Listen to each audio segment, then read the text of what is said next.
Mohon maaf ya, tadi ada eh, kendala sedikit ya.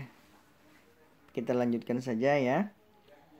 Tadi sudah dibahas cara-cara agar tercapainya standar. Nah, ini yang beberapa hal yang perlu diperhatikan ketika pengumpulan data ya. Karena data ini penting bagi pengambilan keputusan. Jadi pertama adalah saran pengumpulan harus jelas. Nah, seluruhnya harus jelas untuk pengumpulan datanya.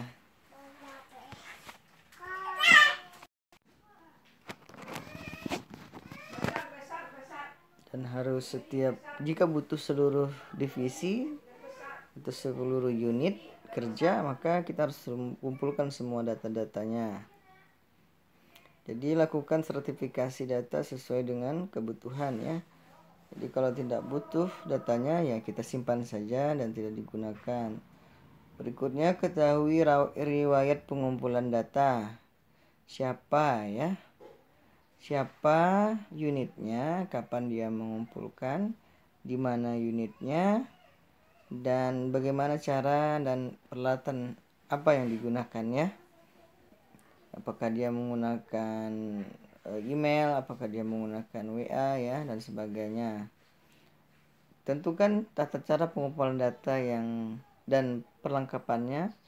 Nanti ada lembar pengumpulan data, ada grafiknya, ini biasa untuk laporan dan seterusnya ya.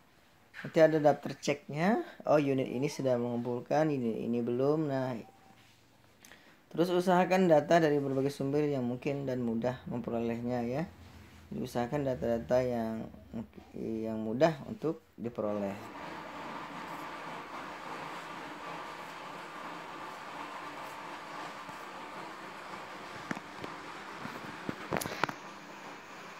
Ada beberapa teknik yang umumnya digunakan untuk mengidentifikasi sumber dari masalah ya. Jadi masalah ini dalam organisasi ini atau banyak ya, konflik juga banyak. Karena manusia itu memiliki pemikiran dan pemahaman yang berbeda-beda. Ketika menghadapi satu masalah maka penyelesaiannya pun berbeda-beda ya. Maka ada beberapa teknik ya untuk menganalisis sumber dan pemecahan masalahnya. Pertama adalah brainstorming ya. Jadi kita bisa lakukan curhat, dengar pendapat, rembuk, dan tukar pikiran ya. Itu cara pertama. Kedua, diagram afinitas ya. Dalam bentuk saran ya, dalam bentuk tulisan, terus ditempelkan tulis atau di dinding panel ya. Ini bisa juga digunakan untuk saran ya, atau kotak saran. Terus ada diagram sebab akibat, disebut dengan fishbone. Jadi Anda bisa buat fishbone. Kalau Anda kurang tahu silahkan ketik di Google ya. Dia bentuknya seperti ikan. Kepalanya adalah tujuan dari atau outcome dari organisasi, standar dari organisasi. Tulang-tulangnya adalah tahapan-tahapannya agar tercapai tujuan. Nanti di setiap tulang-tulangnya itu ada masalah-masalahnya ya.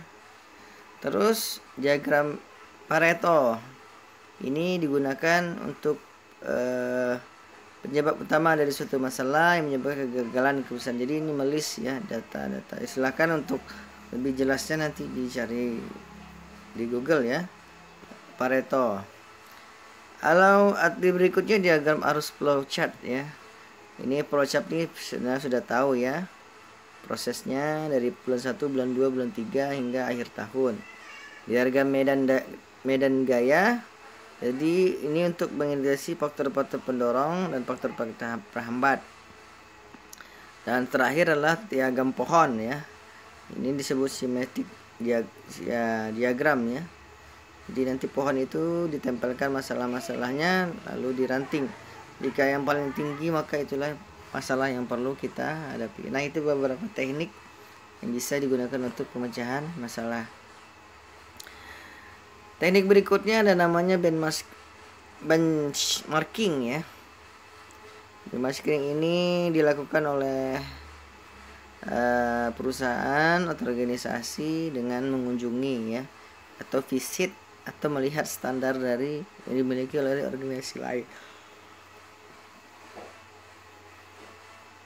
Jadi benchmarking ini sangat penting ya, kunjungan-kunjungan ya, bahkan Anda yang suka pergi ke luar negeri atau Anda sebagai karyawan terbaik ya, nanti diminta untuk pergi jalan-jalan ya untuk melihat total quality atau kualitas yang dimiliki oleh organisasi lain. Ada beberapa manfaat dari benchmarking ya. Yang di sini adalah kinerja, yang di sini adalah waktu ya. Jadi waktunya ini ada yang semakin lama waktunya maka kinerjanya juga semakin meningkat ya. Jadi waktu pembuatannya ada negatif, terus implementasinya, terus masa perlawatannya atau gap positifnya. Jadi manfaat benchmarking inilah membantu instansi merumuskan proses peningkatan kerja guna mengejar atau melampaui ketertinggalannya terhadap kinerja institusi terbaik di kelasnya tanpa harus melakukan dari nol cara perumahan mencapai kinerja ya. Tapi intinya adalah ketika diimplementasi ya, diimplementasi harus ada namanya continuous improvement. Continuous improvement itu adalah kinerja yang berkelanjutan ya, kinerja positif yang terus berkelanjutan. Ada 14 untuk benchmarking ya. Ada 14 syarat yang dapat digunakan untuk benchmarking yang baik. Pertama adalah dapatkan komitmen pihak manajemen ya. Ini penting karena ada nanti dana, ada sumber daya manusia yang akan dikirim. Terus nanti harus ada pengganti orang yang telah dikirim ya. Terus kebijakan-kebijakannya juga harus mendukung dari benchmark ini. Datakan proses kinerja saja. Jadi gunakan data kinerja institusi Anda. Terus jangan lupa yang ketiga, identifikasi kekuatan dan kelemahan. Keempat, pilih proses yang akan dipatok ya atau dibandingkan. Jadi bandingkan dengan formulir yang sudah tersedia. Bentuk tim ya, boleh. Kaji institusi terbaik di kelasnya. Nah, kaji ini maksudnya adalah visit kunjungan ya ke perusahaan lain yang lebih baik sejenisnya. Misalnya warung kopi ya atau cafe kopi, misalnya coffee shop. Kira-kira yang bisa kita benchmark dari kopi usaha kita, kira-kira yang mana ya? Apakah kita mau benchmark dengan Starbucks atau yang lainnya ya? Pilih institusi yang menjadi patok juga, rumuskan persetujuan, ingat kumpulkan data, jangan lupa dianalisis data, rencanakan program untuk mencapai melampaui kesenjangan kinerja, terus jangan lupa implementasikan program, monitor kerja ya, jadi tentukan patok ya atau tolak ukur dari siklus peningkatan kerja. Jadi itu 14 yang dapat digunakan ya untuk benchmark yang baik. Jika itu terpenuhi maka insya Allah ya akan tercapai standar-standar yang telah ditetapkan. Jadi ini tahapan pelaksanaan patok ya, duga ya. Tahapan tadi ada waktu yang negatif, pelaksanaan dan persiapan ya.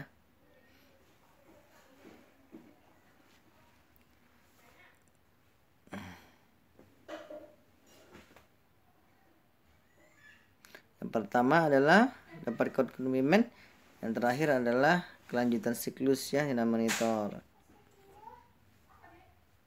Untuk memperoleh hasil yang optimal, maka pelaksanaan patok juga perlu beberapa persyaratan sebagai berikut.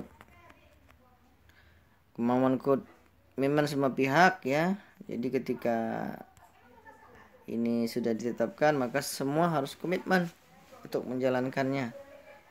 Kalau suka tidak suka, karena sudah kesepakatan bersama, maka kita harus komitmen. Terus tujuan untuk menjadi yang terbaik, bukan sekedar peningkatan ya. Terkait dengan harapan strategik, terbuka untuk ide-ide baru, pendapat dan terhadap proses cuci, kemampuan dalam diri dan komunikasi. Terus harus ada pemahaman terhadap proses, produk dan jasa, keterampilan analisis proses, dan keterampilan pengembangan tim ya. Jadi beberapa pilihan ini yang paling tinggi adalah komitmen ya dari seluruh organisasi. Ada beberapa kendala yang menurut Davis ya untuk teknik ini. Kebanyakan kendalanya adalah fokus internal ya, itu dalam melihat proses internal. Jadi ketika menganalisis internal ini kuncinya adalah organisasi tidak jujur ya, dan menganggap bahwa tidak ada kelemahan, yang ada adalah kekuatan. Jadi kedua adalah tujuan target standarnya atau faktornya terlalu luas, tidak spesifik ya. Terus rentang kajian tidak realistis, terlalu lama ya, umumnya sih 6 bulan ya. Terus komposisi tim yang tidak memadai ya, ini juga salah satu penyebabnya. Terus memilih institusi banding kelas oke bukan the best ya. Jadi memang pemilihan benchmarking ini penting ya. Kalau bisa pilihlah yang terbaik ya, jangan sampai yang selevel kita ya, karena tidak akan bisa jadi motivasi kita. Terus salah fokus pengumpulan data ya, salah satu penyebabnya. Tidak sensitif terhadap institusi mitra pembandingan, terlalu banyak menyita waktu, tidak mengikuti protokol mereka ya. Terus berikutnya minimnya dukungan puncak. Nah ini susah ya, kalau sudah minim otomatis karyawan tidak bisa berbuat apa-apa ya, karena tidak ada perintah dari pimpinan puncak.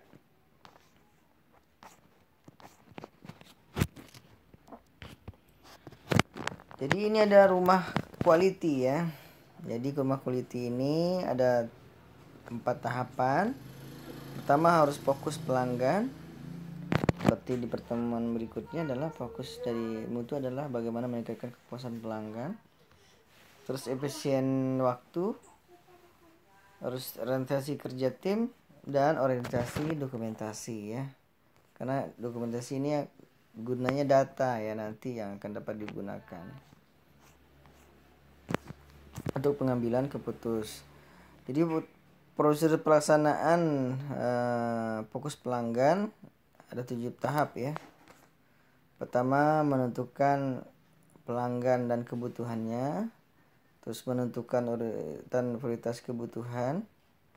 Ketiga merancang program rencana mutu sesuai dengan kebutuhan pelanggan, jelasnya menerjemahkan ya kebutuhan pelanggan menjadi program mutu, memperkirakan tingkat kuat atau lemahnya hubungan antara kebutuhan pelanggan, terus memperkirakan tingkat kuat dan lemahnya unsur program, memperkirakan bobot setiap unsur, dan memperkirakan waktu yang diperlukan untuk pelaksanaan program tersebut ya. Ini rumah mutunya ya. Jadi yang pertama sisi A nya ini adalah identifikasi dulu kebutuhan pelanggannya. Terus yang B nya berbagi tentang perencanaan. Terus yang E tingkat kekuatan hubungan. Jadi ada nggak ya hubungan antara kebutuhan dengan mutu yang kita buat. Terus yang yang C ya, setelah B, C program rencana mutu, tingkat hubungan antar unsur. Terus yang E nya tingkat hubungannya, yang F bagi sistem pelaksanaan. Jadi ini bisa digunakan untuk menganalisis dari diagram mutu.